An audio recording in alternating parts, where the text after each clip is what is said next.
The Hangout is on air. Yeah, there we go. I'm getting all kinds of pop-ups. Hello, peoples. Okay. We are currently missing Maya. Hopefully she's stuck in traffic somewhere and on the computer soon. But greetings and salutations to everybody. We have some lovely people with us today. And I am Raven Oak, if you don't know who I am. And I'm going to let Janine say hello here. Hi, I'm Janine A. Southard, and also in the Joy to the Worlds collection. Isn't it lovely? And now we'll go over to Gail for a moment. Hello, I'm Gail Clemens, and I'm writing as G. Clemens, and I'm thrilled to be part of this holiday anthology. Indeed. All Yeah, right. Rachel, you didn't warn us that we were going to have to introduce ourselves. I could have come up with something really cool. I totally warned you. I sent you a timeline. There's Maya. Introductions. All right. Well, now that Maya has joined us, I'm going to switch over to her for a second so she can introduce herself. Hi, I'm Maya Chance. All righty. Yay, we're all here. That is some killer wallpaper in the background, Maya. Yeah, this is a hotel. It's not my home. I was about to say, that is really kicking. Sorry. Yeah. Totally off topic, but that's all right. Personal choice. All right, so welcome to our live streaming event, and we're all streaming from different locations to the rest of the world who could not come to our tour dates for Joy to the Worlds, which is this lovely anthology. And if you have not gotten yourself a copy, you should totally do so. I am going to take a moment to let you guys know that if you're in the Pacific Northwest area at all, we do have a couple of tour dates coming up. Tomorrow we're in Bellevue at the UW bookstore in Bellevue, and we'll be there at 3 to 4 doing a little mini mystery and having lots of seasonal treats and drinks and Q&A and book signing, all kinds of crazy stuff. And we also have a tour date in Beaverton, Oregon on Friday, 12/11 at 7 p.m. We have another date in Seattle on Saturday, 12/12, and that's at noon. And then we have an event on Sunday, 12/13 at 2 p.m., and that's in King's Books in Tacoma, Washington. So if you want to snag a book and get it autographed by all 4 authors, you can jump into any of those. If you are elsewhere in the world and you are not in the Pacific Northwest, you can also call the University Bookstore in Bellevue and ask for an autographed copy, and they will sell it to you and get it autographed and mail it to you. I would recommend that you give them a call probably pretty soon because they're probably going to run through that stock pretty fast. Alrighty, so now that we've gotten that one out of the way, we're going to do a little bit of a brief reading, and then we're going to have some time for Q&A.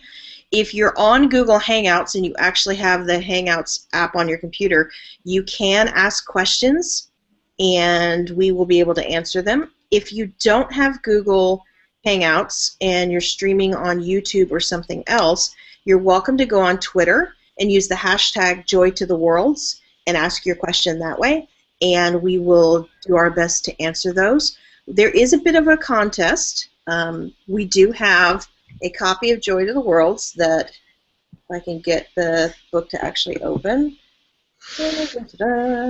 It's signed by all 4 authors last night at our party, no less, and we will happily ship that for free to someone who asks a very unique or interesting question. Please stay appropriate. But other than that, we're looking for something else besides the normal, where do you get your inspiration? Not that that's a bad question, but we're looking for something a little bit different, I think. All right, so we will get going to our readings, and I believe Janine is reading first. I'm going to switch the camera over to her and read away. All right, so this is a quick excerpt from my story Death Node, which is sort of time travel in reverse. So our time travelers have just walked through their time machine for the first time. Marie checked out the portal through which they had come. What had once been the year 2525 was now a closet, bunched full of black wool peacoats with the odd regimental cape poking out on a hanger. It smelled of wet sheep. Chu, for his part, was decked out in a black and white suit, complete with white bow tie. The garments forced his posture straight, and in the time period they had intended to reach, his outfit would have been overwhelmingly formal. He giggled and pointed a shiny shod foot out to the side. Check out these shoes! Clearly, her partner was a complete moron. Her chest throbbed against the bones in her corset, and the blood had nowhere to go but up, flushing her skin. What color had the lights around the time machine archway been when she'd come through? She couldn't remember. Had she even checked? She'd just heard the trill and assumed that this cannot be the 21st century, declared Postrel. This wasn't what she had studied for the trip. This is all wrong. When are we? God, they could be anywhere, any when. They'd been blown off course, and now they ought to go home before they couldn't anymore, before they were forever lost. I'm going to stop there. Alrighty. They're going to be lost forever. Ooh. Like Charlie and the MTA. That could be bad. Sorry, I'm like showing my Bostonian roots right there. But Yeah, it's all good. All right, Gail. I love that sidekick character, Janine. What was his name again? Ryan Chu. Oh, yes, of course. He's so excited about everything. Look, I have shiny shoes. He's Look at really these lovely lovable. wall ornaments. Annoying, maybe, but really lovable. Okay, so I am up, and I am very pleased to read an excerpt from a story called Escape from Old Yorktown. And those of you who know the campy movie with Kurt Russell, Escape from New York, will hear some connections there. So yes, there is a loose inspiration thread, but this short story is quite different, and I'm just going to jump into it. But my apologies because it starts with a little bit of singing, so there you go. All right. We wish you a Merry Christmas. We wish you a Merry Christmas. Lizzie struggled to put spirit in her voice as she harmonized with the rest of the young women. The yellow gas glow of a street lamp couldn't melt the snowflakes that settled on their capes and mantles. For once she was grateful for her green velvet bonnet. Passers-by paused on the sidewalk to listen to the carolers before ducking into the various charming shops that lined the street. Lizzie snuck her IG datapad out from her white muff. No intergalactic texts. Of course. Sometimes she wondered if this backward planet's policy of scrambling IG waves was set up just to make her life miserable. Lizzie shoved her pad back into the muff, faked a smile, and finished the song with the rest of the group. And a happy new year. Mrs. Harrider, the round-faced, round-bodied entertainment manager, smiled at the tourists. Thank you for visiting Old Yorktown, where the spirit of Victorian Earth is alive and well. Please stop by our seasonal Christmas boutique. Enjoy your evening. The plump woman's red plaid dress swished as she turned back to the choir of teenage girls. Thank you, ladies. Break time. Be back here in 30 minutes. Thank the freaking stars. Lizzie found her best friend Cab and linked arms with her. Sure, it was officially recommended behavior for Yorktown employees to stroll arm in arm. It looked all quaint and chummy for the tourists, but she and Cab did it because it was the best way to quietly mock everything around them. So now I'm going to skip forward just a little bit to the same moment in the story. It's still at the beginning, but it's perhaps a little more exciting. So they're leaving the main street of the village and heading out to the village green to take a break. They wait for a horse-drawn buggy to roll by, and they're looking out into the starry night when all of a sudden a line of yellow lights burst into view, flashing in and out of the clouds at a distance. Lizzie gasped. What the hell is that? An intergalactic transporter? No, way too small for that. Whatever it is, it's right in the middle of our no-fly zone. How did it get through? I don't know, but it's coming closer, fast. They stumbled backward toward the gazebo. The yellow lights careened toward the village green. Lizzie could now make out the shape, an individual flight pod like a tiny, pudgy glider. It zoomed lower and lower at a steep diagonal, barely clearing the row of trees. It was oddly quiet. No sound of a motor, just the whooshing of air. Lizzie glanced back toward Main Street, which seemed so far away now. No one noticed the glider was about to crash land in a no-fly zone. Everyone continued on with their goddamned jolly business. Lizzie, run! Cab grabbed her hand and pulled her up into the gazebo as if the white filigreed structure would offer any protection. Not when the glider was about to crash right into them. The glider pulled up, bringing its belly parallel to the ground. It bumped down a few times and skidded along the snow, leaving a dark furrow behind it. Metal flaps popped up from its wings. The pilot was trying to slow down. It slid and slid until finally the white flight pod shushed to a stop just a few feet from the gazebo. Lizzie said, "Holy freaking stars." They hurried down the gazebo steps and approached the small glider. The tinted cockpit dome clicked open on one side, and a gloved hand pushed the dome all the way open. Inside the cockpit sat a young guy with a crooked grin. Lizzie gasped. She knew him. Well, she recognized him. Everyone would, even in this deliberately backward town. The pilot was J.D. Pliskin, the teenage son of the president of the galaxy. They stared at him. He stared at them, grinning. Was he in shock? J.D. smiled even wider. "I haven't traveled back in time or anything, have I?" Both girls laughed, despite the warning bells that clanged in Lizzie's head. This boy had a bad reputation. He partied. He flew around the galaxy. She was not going to be wowed just because he was famous and cultured. No stars, why not admit it? Very, very cute. Lizzie reined in her smile and blusted out her sarcasm. Welcome to Old Yorktown, Earth, where misplaced sentimentality and technological repression are alive and well.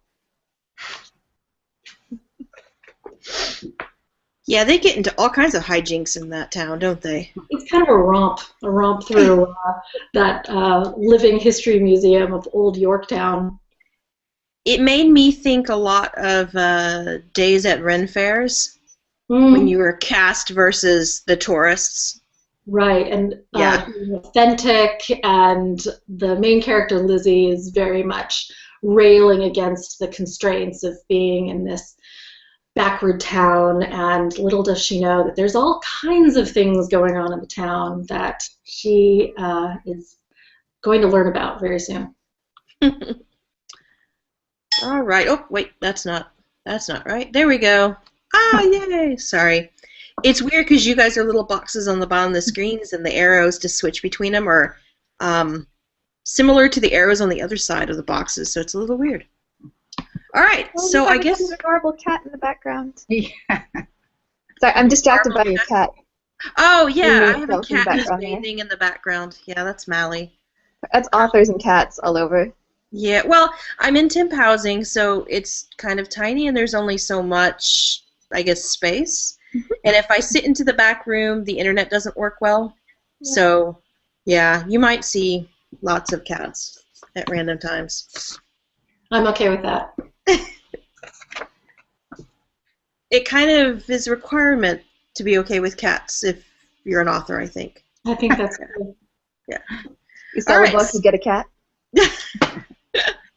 So, it's my turn next, and I'm going to read from The Ringers, which I wish I could take credit for the initial idea, but I can't, because it was actually my husband thinking about what if Jingle Bells were, like, creepy, and they, like, gave people nightmares. And I don't know if we were talking about Salvation Army and all the, ringers out front or what, but that just kind of spiraled in my brain to the point of, what if they really were the bringers of something evil, and we just understood it, and now, we're in modern day, and Jingle Bells are this good thing, but that's not what they were. And that's kind of where I took it. So I'm going to read from the intro of that. And I've been running around all day house hunting, so I'm a little scratchy throat. Now bear with me. All right, so It was an eerie fog, if ever there was one. If fog could envelop every pore of every creature, even then it could not be as dense and adhering as it was that night. Far outside the grand city of BELLEVUE cowered a village of silence. Whereas you or I might expect sugar plums and mirth in the early days of winter, the village of Deckwood embraced grays and blacks as evening fell, and its people secured their windows against the creeping fog. Children buried themselves beneath well-worn quilts, but they didn't clamp their eyes shut. No, they slapped tiny hands over their ears to ward off the jingle-jangle of horses' reins as the ringers approached. A guardsman leaned across the jingle-jangle bridle of his perfectly normal-looking horse as it crossed the threshold in the town. Snowflakes sprinkled across his red suit and blended in with his white sash. The 4 men in his brigade, if they could be called men, pulled up alongside him. 5 muzzles puffed frost into the air. 5 men, skin haggard as it draped skeletal frames, sat astride the white beasts. 5 days they would ride and rid Deckwood of those unneeded, those too bold for purpose. A lone child coughed as he huddled against a tree. Tears mingled with snot as he muffled his cries with a ragged scarf. The bells jangled, the eerie sound carrying through the eve like a death keen. The child froze like the snow beneath him, and 5 faces grinned. And that's all I'm reading of that story.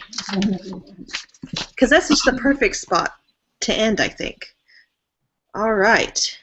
And we will switch over to Maya now. All right, I'm going to read an excerpt from my story, Odysseus Flax and the Krampus. And this is a story about a young American man sometime in the late 19th century, somewhere in the Alps of Europe, who gets himself into kind of a pickle. And I am going to start reading in the spot where the pickle kind of comes to a head for him. "Arrest this man," Herr Metzger shouted. The policemen were clambering onto the bar. Odysseus grabbed the bottle of schnapps, spun around, and pushed through the curtain behind the bar. He ran through a deserted kitchen to a door, shoved it open, and tripped into a drift of snow. His breath billowed into the slicing air, shouting and pounding boots behind him. To the right, the side alley terminated in trees. To the left lay the swarming main street. Odysseus scrambled to his feet and bolted left. Soon he was shouldering through the crowd. An accordion and a clarinet weaved squawking, buoyant music like a ribbon through the crowd's voices. Hooked witch faces and 2 smooth animal masks nodded. Everywhere were hairy backs and horned skulls and sloshing cups. Odysseus backed into an alleyway to catch his breath and try to cogitate. It was pretty clear that, there being no train out of Kiefertal till tomorrow, he must find Fritz and bring him back to his parents, and find Peter and make him confess to the police, or else be arrested. A woolen-faced creature strode past, so tall the wearer was surely on stilts. Not real, only a costume. And yet, winter. The deep wildness of folks comes out in wintertime, Odysseus knew. The busyness of agriculture saved people in remote places from sinking back into the landscape. But in winter, with not enough work to do, and snowdrifts piling at the door, wilderness crept through all the carefully sealed cracks. He'd seen it before in New England, when roof-high snow made that axe in the corner start looking like a fine way to silence a nettling spouse. Not in there. Alrighty, there we go. Actually, just because I'm totally sidetracked, I see a kitty. Yes, what was I saying about how you published a book, you could issue a cat? Yes, mine. Yes. Hi, world, this is Ziggy. He likes to be on videos. Ah. Yes. Sorry, totally had to sidetrack there because cats. You know the comic about people with ADD and they're like, oh yeah, see, I saw that the other day. It's squirrel. Yeah, I'm like, cats. You know. My dog just left the room. I just want you to know. She just got up and left the room. So. Ah. Oh, I'm insulted. I don't know. I think she was hearing all the cat talk. She's pouting a little bit. She'll be fine. I think he scared her off. Yeah. Okay, we have a couple questions. It looks like. Yeah.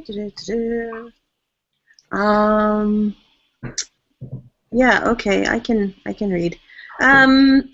So we just got asked how we came up with the title,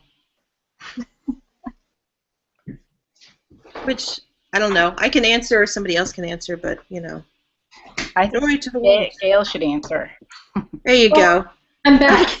Gail walked off. Ah! Yeah, no, I'm sorry. My computer was doing odd things. Am I back now? Yes, you're back. Okay. I don't really know if there's a great answer to that, except that we had a great time brainstorming titles. And I have to say that working with these three lovely ladies has really been fantastic. And they're more experienced authors than I am, clearly. And so it's really just been a pleasure going through this process with them. And we were going back and forth and brainstorming titles. I remember looking up titles of holiday songs, and I thought Joy to the World, Joy to the Worlds, and proposed that, and we all seemed to like it. It just clicked. It just clicked, and then I think Maya and a few of us kind of tinkered with the tag after, mysterious speculative fiction for the holidays. I think Maya kind of polished that up, and there it is. There it went. I think at one point it was holiday stories of mystery and speculative fiction, and then we like flipped it and it sounded better. So very cool, very cool. Okay.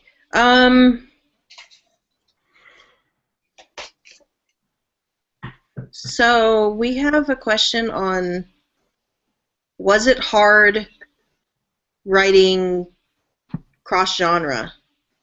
I think that's what they mean. It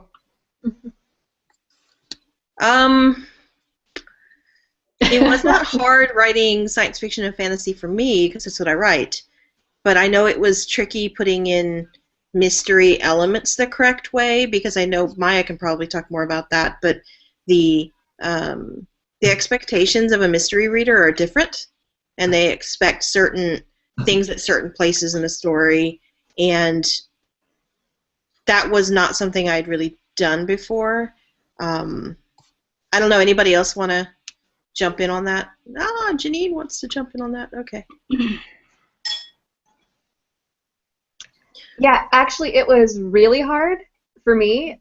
Most of the stuff that I write is science fiction of the, if you can put it on a spaceship, I will write it. And the needs of a science fiction writer of that ilk are very different from the needs of a mystery writer, or a mystery reader, rather. So if you're reading that kind of science fiction, what you're usually sort of hoping for is that you, as the reader, understand what is happening, sort of the method of what's happening, but you don't know where it's going. And in the mystery story, you know where it's going. There's a mystery and it's going to get solved, but you don't want to know, really, exactly how it works, right? Like, you don't explain the intricacies of your star drive if that's going to be the method by which somebody is killed in a mystery story, because it's, oh, I need this detail here and this detail there. But in your science fiction story, you tell everybody straight up, here's how my super awesome star drive works. And then when somebody gets killed with it, someone's like, whoa, I didn't expect that. I expected it to be like, I don't know, people are going to get stuck in a gravity atmosphere well. So it's very different needs of what information goes where. And that took me, I think, especially my more science fiction-y one, Death Node, that I read from with the time travel, I went through 8 drafts on that story. That's more drafts than I usually do, where, you know, not just standard drafts where, oh, I'm going to pretty this up a bit, or I'm going to add one detail here, but like where I totally axed sections and added completely new sections because different readers had different needs and expectations. I feel like I got there by the end, though, so that's good. I think that's a good point, Janine. I also think that that was a particularly complex story structure that you were working with. Mm-hmm. So you definitely have to give yourself some credit for accomplishing something pretty sophisticated Thank you, Gail. and fun. Anytime you're doing time travel, that's tricky. I mean, it really, really is. I don't know, Maya, how was it for you to do the other side? I think I got the good end of the stick on this because I had a lot more freedom than I normally do. I write mysteries that do not have any actual. Some of my stories have the possibility of supernatural events, but due to my genre and my publishers, there's no actual supernatural or magic or anything. So I had so much fun, and I would say that the hardest part is now I'm kind of like, I want to write more Mm. fantasy, and I'm actually working on a project with a friend for a fantasy novel because I enjoyed this so much. So I think the hardest part for me is kind of like now I have speculative fiction author envy or something like that. Welcome to the dark side, Maya. I was about to say, come to the dark side. We have cookies But I have so and much to learn. TARDISes. Anyway, sorry. I think for me also, I figured out that my novels have more mystery elements in them than I realized. That anytime you're writing, science fiction or fantasy and somebody dies or some kind of crime happens or something happens and people are trying to figure out, who's the bad guy and why do you do this and how do we find him and, hunt him down, those are the same elements that are in a mystery. It's just we don't set things up the same way that mystery authors do, I guess. So it was a little different, but once I figured out how similar it was a little easier, I guess, to approach. Mm-hmm. Yeah. I'm excited that you're doing a fantasy novel now. Sorry. We'll see how it turns out. Luckily, I have a partner in crime who knows more of the ropes than I do. Mm-hmm. That is really exciting. And I just wanted to add that for me, because I've written so much nonfiction and art criticism, that to have this opportunity, it felt, it was a little scary, I'm not going to lie, but it also was really liberating. And I think it was a case where sometimes ignorance is bliss, and I didn't really know some of the boundaries between genres. So crossing genres, fine by me. Let's do it. And it was great, and I learned a lot doing it. And so some of the lessons that I learned from writing short stories, I'm now taking into my other fiction writing. Into the novel that I'm polishing up, for example. So I'm loving this whole genre hopping world. I'm going to repeat something really quick because I know that some people may have seen Gail's tweet or somebody else's tweet recently and might be hopping in halfway through. Even though this is live, you can watch it on YouTube after the event. So if you've missed some of the beginning, you can go back and do that. We are taking questions at the moment, so one of the things that you can do is if you've got Google Hangouts, you can go in and ask a question and it'll show up on my screen and then we'll answer it, or you can go on Twitter and use the hashtag #JoyToTheWorlds, and that's plural worlds, and tweet a question to us, and that way we can answer it. All right, so I've got another question. So, Gail, you were talking about how you've made this transition from nonfiction to fiction, and that's kind of been a little bit liberating because you've not had some of the, I guess, boundaries of writing fiction for a long time. How do you juggle going between nonfiction and fiction? Like, how do you shift gears to do something like that? Right. It's been easier than I anticipated in that because I write about art so often, I'm used to selecting my words carefully and trying to build up imagery for readers. But on the other hand, I need to be very accurate, and I need to make sure that what I'm saying can be cross-checked and is cross-checked and fact-checked and all of that. And so to be able to just make things up is it's just, I mean, it's really thrilling. It really is. And well, of course, in the drafting stage, it's really thrilling. And then there's all of the editing, which I have come to appreciate in the way it helps me slow down and notice some of these things about genre expectations or overall arc or the structure of whatever it is that we're trying to do. So, so while it took me 10 years to write my dissertation, I'm enjoying, and then it takes me maybe a few hours to write a smaller piece of art criticism. I'm enjoying this kind of in-between, really fluid method of writing, and particularly getting feedback from ladies like you, just really pushing me to think about things I hadn't thought of before. That's been great. Speaking of dissertations, Maya's like, you had to bring that up, didn't you? how is that going? How do you handle timelines with all of the chaos of fiction and then dissertation? Yeah, so I have one chapter left to write on my dissertation, and I am trying to clear a space of a couple months where I don't have any other huge looming obligations, because I have trouble. I have a real hard time. I can't like write dissertation for a couple hours a day and then switch to fiction writing. My brain just, I've tried it and it melts.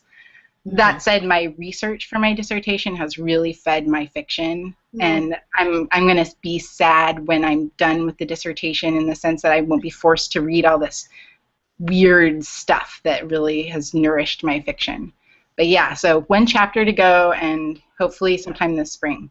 Yay! And then I'll be a doctor. Very cool. Dr. Chance. Yeah, so I can be like Dr. Gale. I always tell my students that, I can't prescribe medicine, so they should go with professor. Well, it's kind of funny. When I was still a teacher, during the time that I was a teacher, Pokemon was really big. Pokemon's still big, but it was even more big then. And so my students who played Pokemon knew that I played Pokemon, and they would often joke when I got my master's that I should go for my PhD so that they could call me Professor Oak, because it's one of the characters in the original Pokemon. Yes. And I was like, I really need to do that. And then I realized that getting my PhD would give me a pay raise of $1,000 a year and cost me a lot more than that, so I didn't. But, that's okay. I was almost Professor Oak. Instead, I can be Master Oak. I guess that's not too bad. Ooh, yeah. That actually sounds more impressive. Or really creepy. Not sure. Huh. Yeah. I was going somewhere with this. I don't know. That kind of train wrecked. No, I think the idea of research and how research fuels ideas, I think, is a really fascinating one. And can I ask a question? Is that fair? Sure. Go for it. Okay. Because I've been wondering about, I know that we all did research to a certain extent about holiday traditions or certain symbols, and I'm wondering if any of you came across anything, any little juicy tidbit, or if there was something that you came across that might have led to another story, or that you just weren't able to work in some way. Good question. And we're all putting on our thinking faces, Yeah. I right? know it was like a two-parter, which you're not supposed to do in questions, but Yeah, Honestly, this isn't probably the answer you were looking for. Honestly, the two stories I wrote for this anthology, I had brewing for a while. I wanted to write them, and I actually, one of them, I sort of had an ulterior motive of proposing the idea of this collection to Raven, and initially because I wanted to have a good place, a good home for the story when I finally got to write it. hmm Well, and Odysseus Flax ties into your fairy tale stories anyway, Yeah, so there's definitely. that bit of bonus. I don't Definitely. know, Janine, we haven't heard from you in a while. Anything you ran Um, across? Amusingly and somewhat embarrassingly, the one thing that I really learned when working on my stories for this anthology is what mistletoe looks like. yeah. Like, because you hear it described in stories, and you know, like, it comes in sprigs or whatever. But my story, The Wild Hunt, which is in fact the first story in the anthology collection, if you buy it and read it, starts with this investigator who comes across a dead body with mistletoe in its mouth. And the mistletoe is this huge thing throughout the story. We see the mistletoe hung here, the mistletoe hung there, this dog playing with mistletoe, which, by the way, is very dangerous for dogs. Do not let your dog play with mistletoe. I also learned that. I don't have a dog, so it doesn't really matter, but I guess I can tell people on the internet, don't let your dog play with mistletoe. Your dog didn't die from mistletoe, did it? No. Okay, because you said you don't have a dog, and I went, This is the price for Funny art. reasons, but that's one of them. But no, I had no idea what mistletoe looked like, and now I do, and I feel like a much more standard member of society. Recognize mistletoe now. I don't know if that's really what you're looking for, Gail. My research helps me become a normal I person. love it. No, absolutely, because it's so important when we're describing something and trying to craft that perfect phrase or sentence that'll conjure up the image. I mean, you have to like look at a lot of images yourself, I find, in order to then translate that into words. Oh no, totally. It's all about looking at the Google image search or going to like see things in person, reading up on the internet of what people have said burning mistletoe smells like. Oh, is that what mistletoe smells weird. like? I know. Yeah, Wow. I looked at a lot of videos of wood carving and the carving of those particular Christmas towers that are at the heart of my second story called Devil and Turn. So there are those, well, the three of you know this because you know you've read the story, but the Christmas towers that are these often tiered structures and they're out of wood or metal and you put candles around them, light the candles, the heat from the candles makes the propeller go around and it turns the little figures. So my character's making one of these, and so I looked at a lot of great videos about how they were made, a lot of like travelers videos, like, you know, homemade videos when they were visiting kind of a tourist location in Germany and looking at how these were made. It was really fascinating. I think something that was fascinating for me with Old Saint Nick when I was, well, I'm having trouble with the cameraman. Hold on a second. Okay, there we go. When I was researching for that, I came across the original lyrics for the song Jolly Old Saint Nick, that, you know, Christmas Carol, and the original lyrics from 1881. I never realized how creepy they are, I guess, because we hear them sung, and most Christmas carols are either in a major key or even if they're in a minor key, there's a little bit of an upbeat to them. There are some that are a little darker, but you know, this one had things like, you know, don't you tell a single soul what I'm going to say. And I was thinking about that, and I was thinking about things like when the clock is striking 12, when I'm fast asleep, down the chimney, broad and black, with your pack you'll creep. And I'm picturing this evil Santa Claus coming down the staircase to kill people. I mean, that was not a positive image for me when I was reading these lyrics. And I really wanted to play with that. So I made Santa Claus a mobster, and then I killed him. And yeah, Mobster, right? he was Mobster. totally a mobster. Yes. So that was kind of something weird that popped up for me, I guess. Well, I think there is a dark side to a lot of these old tales that have been around, and over time, some of the darkness has slipped away. But particularly in Maya's story, and well, in a lot of our stories, the darkness creeps back in, and a lot of these winter tales are very much about that. And in this literally dark time of year, people kind of waiting for the light appear, but also acknowledging that it's dark. Mm-hmm. Yeah. Well, I mean, winter. It's the death of, well, just about everything. Mm-hmm. And then spring is like, oh, everything's alive again. So that's not too surprising, I guess. Mm-hmm. All right, let me see if there are any other questions popping up. I keep having to refresh the screen. Sorry, it's a little weird.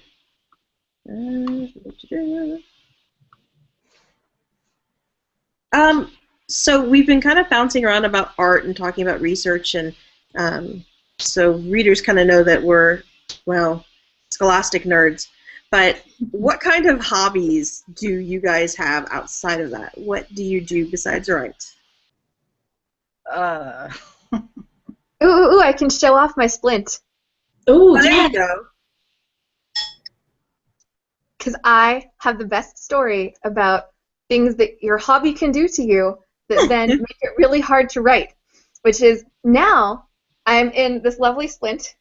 It's a bespoke garment, by the way. They made it for me special. Fits my arm beautifully. I won't tell the story of how they made it because it will be too long, but I love it. Vanna White showing off. Oh, yes. This is what happened after the cast, by the way. There was already a cast and a surgery and lots of pain before that, which makes it very hard to type or write at all. I wrote very few things this year. Among the few things I wrote were the stories for this anthology. But this happened to me, and this is going to sound so cool. I have to just start the sentence. So I was doing this vault while practicing parkour. I don't have to go any further. This already tells you my hobby and how cool it is, and also that, yeah. You leap over buildings. I've done it before I can start back up again. But that is one of my fun hobbies. Definitely gets your brain in a completely different place than writing does. Also, going back to Gail's question about inspiration and things that you learn, not in this anthology, but I have a story coming out in an anthology for Mage the Awakening, or maybe it's Mage the Ascension. Ascension. It's one of the current mages, Ascension, thank you, which is, in fact, about some people who do parkour and have their Mage Awakening while in parkour and working on their skills. So it's sometimes you learn things that you are learning for you, just to like bring you out of writer mode and into, okay, I have a body, I do all these other things mode, and then you think, oh, I could write this story where there are all these parkour experts. Yes, I got this. Here's how we're going to run up the side of a building. Mostly I write action, by the way. People ask Jim Butcher all the time if he does parkour, because in the Dresden Files series, the main character, shouts parkour and then goes and does parkour before he's battling things with spells and yeah. Yeah. By the way, you do not have to shout parkour before you run up a side of a building or just leap over something in a very controlled manner. Yes, but I can't run up things. By the way, I've not gotten that good, but we'll see. Harry Dresden rode a dinosaur across the Chicago city, so I think he can shout parkour while doing it. Yeah, totally. Okay, what are some of the other hobbies out here?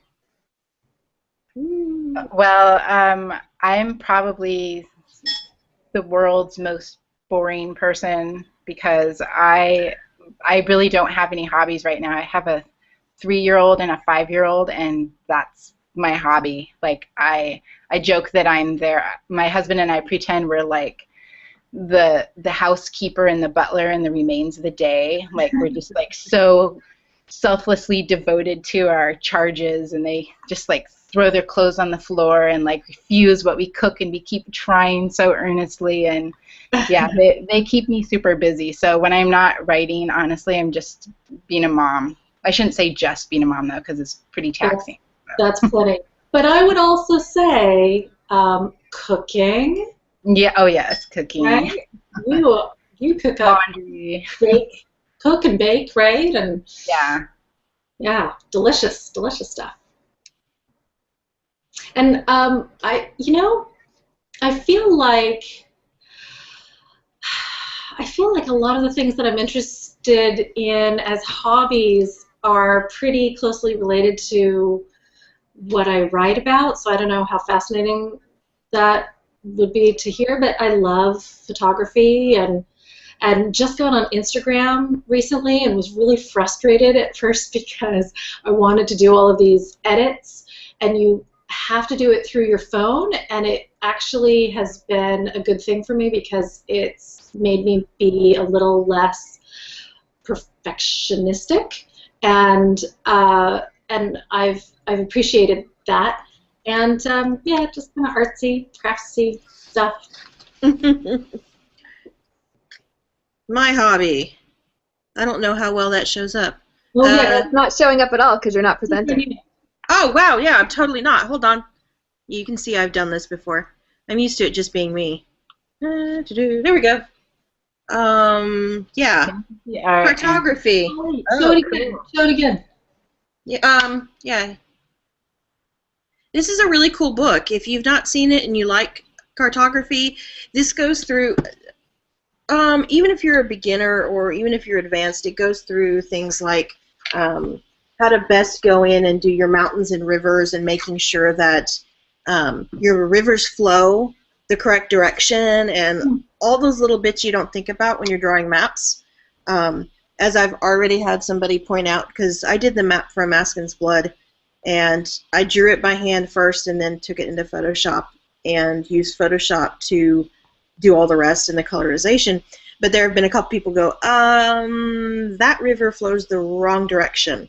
Yeah, that's incorrect. And I'm like, oh, crud. So that's a hobby and one that is quite fun for me. There are always fact checkers out there on your book. You're always going to miss something.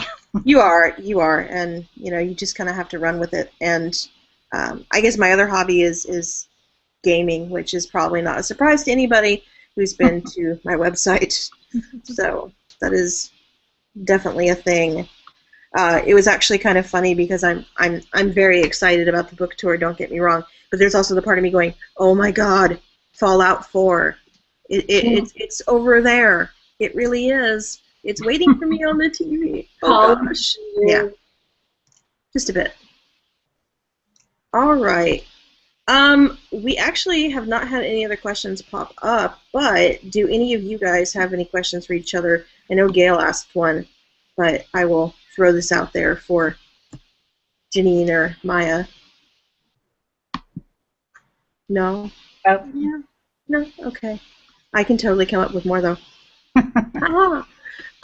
Let's see. What is an interesting question? I've always liked this one. If you could sit down and chat with 3 people alive or dead, who would you sit down with? 3? 3. Now I'm making you stretch your brain a little bit, aren't I? This is actually kind of funny. So I actually have one, which used to sound so much cooler before a few months ago because my degrees are in economics. And so the person that I've always wanted to sit down and chat with has been Alexander Hamilton. But all of you exactly know all the reasons why now, having seen Hamilton the musical by now, I am sure, which I haven't. I'm so jealous. It's like only in New York, and I do not live in New York anymore. I really want to go. I've been Alex Hamilton fangirl for the longest time since I did my degrees. But yeah, he's so interesting. And then there's like his interesting life drama, which is already like you want to chat with him about everything. And then all of his ideas about central banks, which didn't happen, for the United States are really interesting to me. Yeah, a lot of my fiction, by the way, ends up having an economic bent to it, at least under the surface, if nothing else, because I can't help myself. It's just how I see the world. But, yeah. So there you go. There's one. You can come back to me later. I don't think I can do 3. All right. That's one. One. I've got one. We'll come up with 3 Okay. among us. Among Us, I like it. Yeah.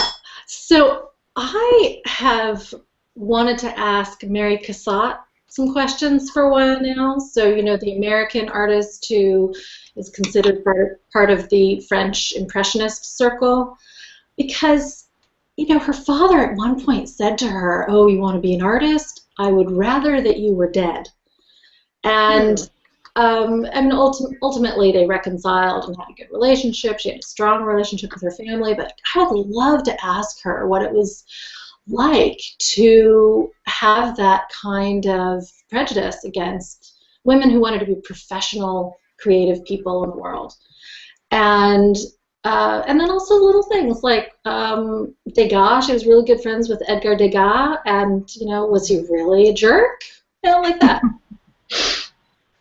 Yeah, I have a lot of curiosity about the writers I've studied in grad school too, like about their personalities. For example, Nathaniel Hawthorne, I've spent a ridiculous amount of time writing about his writing, even though I don't even particularly like it. I'm on a sort of pleasure level. I find it so interesting to write about, and I think he was also an interesting, evasive personality. He was super handsome and difficult, and I would like to meet him. And I would also love to corner Herman Melville and ask what the hell was going on in Moby Dick. I saw they're making a new movie out of that, and it's like this adventure film, like high adventure on the ocean kind of thing. But the book is actually this weird thing with no novelistic arc that I can see, and all these strange, boring, I'm going to say it, it's boring detours, and everybody writes their dissertations about this and they argue about it, and like I actually decided not to write on my dissertation about Moby Dick because I was afraid my advisory committee would all object, because everybody has such strong opinions of what Moby Dick is really about, and it's become like this sort of Bible in my field. So I'd like to get to the bottom of that. Nerdy, I know. Well, I actually have 3 people. Yay! I think I would want to sit down with Bill Nye because he's awesome. And he used to live in Seattle. Yes. In Magnolia. Does he live in Magnolia? He used to live in the Magnolia neighborhood of Seattle. Yeah. Oh, right across the street from a friend. Nice guy. He's a nice guy. Yeah. I'd also want to sit down with Neil deGrasse Tyson because that dude is freaking hoss and he's awesome. Yeah. And I guess last, Nobuo Uematsu. He's a Japanese composer for a lot of video games and just really badass. And I want to pick his brain on a musical level, I think. Any of you guys come up with other people? Sure, I've got a couple, but okay. I don't know. I think the hardest part about this question in a lot of ways is that I'm such an introvert, and there's things that I want to know or just like to see what people look like, but I wouldn't want to have to sit and try to make conversation with them. I would be so bad at it. Oh my goodness. You just want to do a parkour pole vault across their behind their window again, and yeah. So of course there's some that would have no trouble creating their own conversation for me as soon as I said hi and twirled my hair. So I was thinking, oh gosh, I have such a standard thing that I used to say, but so I like Heraclean Athenian history, sort of like the Rome, and then go further back to Greece, to where like Greece is like the top of the world. And if you're familiar at all with the Peloponnesian War, Alcibiades is this guy that sort of is a main character, let's say, in it. And some of the very important things about him are that he is often described as like the hottest thing ever. He's like the best looking guy in the city. He's so sexy. Everybody likes him. Everybody wants to be with him. They make him a general later, by the way, and he's good at it. So he's good at everything, and he's the hottest man ever, and apparently has a very attractive lisp. And I really want to know how this works out. Like, everything you read about him, he's so full of himself. Yeah. Like, he knows he's the hottest guy in Athens. And then later that he's the hottest guy wherever he is. Like, walking down the street, you know who the one is who's getting the attention. It's like, ooh, Alcibiades. And he knows it, and he works it, right? So I really want to know, like, what is somebody like that like? He pretty much gets Socrates killed. It's amazing. I want to know. Going slightly more modern than that, I would be interested in the recently deceased Christopher Lee. I really want to ask him the question that every artist gets asked, so it might be somewhere on the internet. But he did all of this interesting stuff early in his career, not just in movies and acting, but also during the World War II, sorry. And you kind of wonder when I say that, you know, doing parkour influences my short stories, what did that experience influence in his work? You know, which would be really an interesting thing to see. I don't know if anybody talks about it or if he's willing to talk about it or was willing to talk about it, I suppose. Other than that, right, Marie Curie would be great to chat with. You know, if she spoke English. Does she speak English? I know she speaks like Polish, but I don't think she speaks English. Or spoke like, English. Yeah. Writers were like, just put it in first person modern, present tense. It's great. It's all good. Yeah. So long as we're all consistent, right? Yeah. As long as Raven says speaks, I can say speaks. Because yeah, she's so brilliant, and she makes up all of these. She has all of these leaps of logic and thought with all of this material that nobody has seen before. It's amazing. Well, we've got about 3 minutes left, and so we're probably going to wrap this up a bit. But I think it's really fascinating. This is part of the reason that I really love this anthology, is that I'm sitting here with 3 other women who are just amazing people as writers, but also these brainy people who, you know, I ask a question like that, you know, who would you want to sit down and talk with? And the answers we get are just, oh my God, you freaking rock. You guys are awesome. You just have some really good ideas about why you want to talk to people and why people are awesome. I don't know, it's nice to be in a community of writers up here in the Pacific Northwest who are all just this brainy and geeky. It's just phenomenal, at least from my standpoint. So any last words for any watchers who are watching?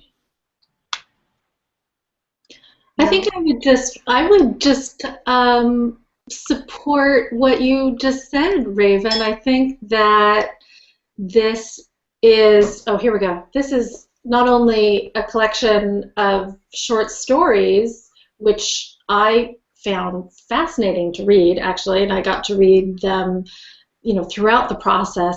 It's really a collection of different voices, and when we were gathering together, either in person or virtually, I learned something every single time, and it was, yeah, it was a joy.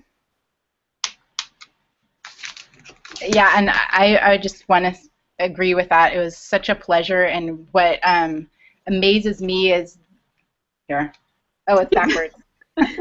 What amazes me is the variety of ideas. When we went into it, I was like, how much variety could there really be with this concept of, you know, mysterious speculative fiction for the holidays? Seems so constraining, and it just exploded into these like wildly different, luscious stories by these people. So yeah, it was great, and I hope everybody enjoys reading it.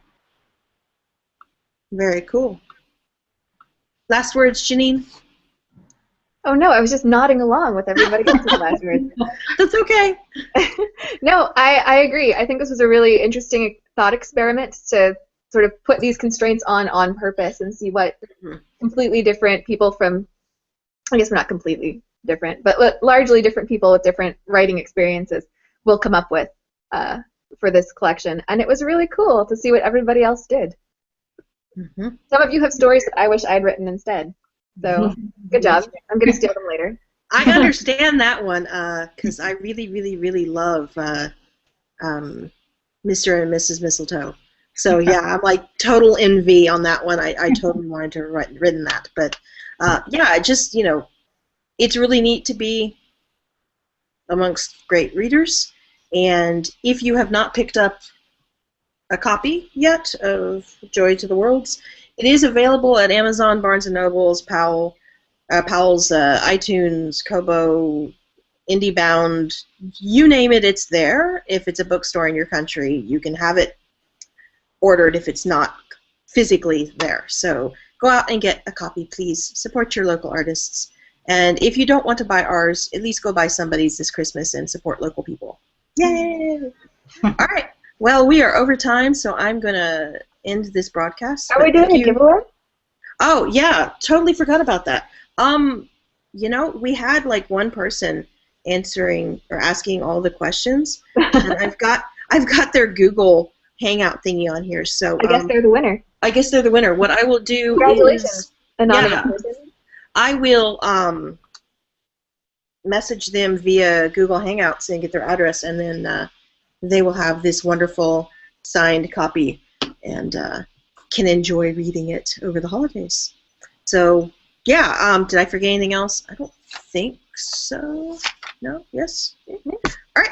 We're good. You guys, hopefully somewhere at a different book tour, a different time, different space. Hey, we can time travel. Who knows? Bye, guys. Bye.